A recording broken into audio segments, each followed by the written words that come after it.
This is a GCSE higher tier SUVAT physics exam question that most students drop marks on. See if you can get full marks. Pause the video now and try the whole question.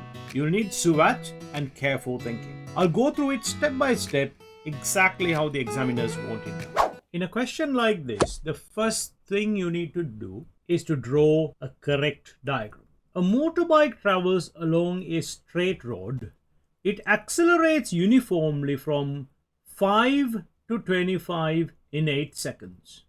So here's the initial region of acceleration and the initial velocity, final velocity and the time. I just marked all of the information. Then continues at this constant speed for 12 seconds, right? So this middle section is constant velocity and the time here is 12 seconds. I've just highlighted it with a different color and then see what happens. Before braking uniformly to rest, rest means the final velocity here is 0 in 5 seconds. So the time here is 5 seconds. Now this whole section here, the middle one, is at constant velocity. So at the end also that will be 25. Now we can clearly see the 3 sections. Part A. Calculate the acceleration during the first 8 seconds. So we know the formula for acceleration is A is equal to V minus U over T.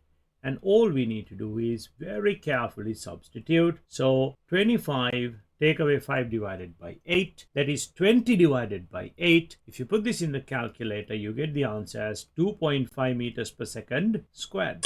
Part B. Calculate the distance traveled in the first 8 seconds. Right, now for that one, we have to use the formula V squared take away U squared is equal to 2AS for the first part here. So let's do that. And I just worked out my A as 2.5. 25 squared is 625. Take away 5 squared gives me 600 is equal to 5S. Divide both sides by 5. And now you can clearly see the value of S is 120 meters. Part C. Calculate the distance traveled at constant speed. Now, for constant speed, we use the formula speed is equal to distance divided by time. So this time becomes multiplication. Speed multiplied by time gives you the distance. And the speed is 25. Time 12, and you get the distance as 300 meters. Last part, calculate the total distance traveled. To calculate the total distance, I need to find the distances traveled in each section and add them up. I already know the green section is 120 meters, which I worked out for my part B here. And I know this light blue section is 300 meters, which I worked out for my part C. So all I need to do is work out the displacement here, this one here. Now, the formula for that is V squared minus U squared is equal to 2AS. Let's substitute.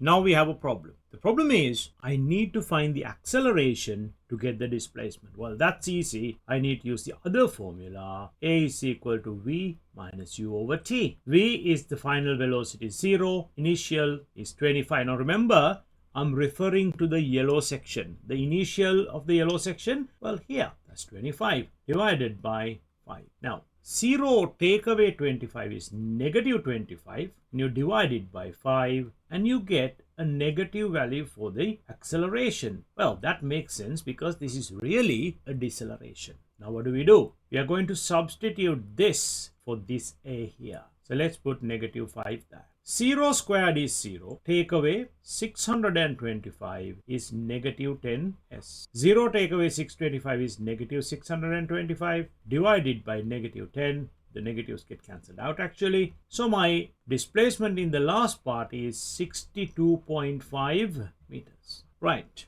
Now to find the total, I need to do 120 meters, add 300 meters, add 62.5. And my final answer for distance traveled is 482.5 meters. It's a really good GCSE style exam question, done and dusted. Try the question again without the video. That's how you get exam ready.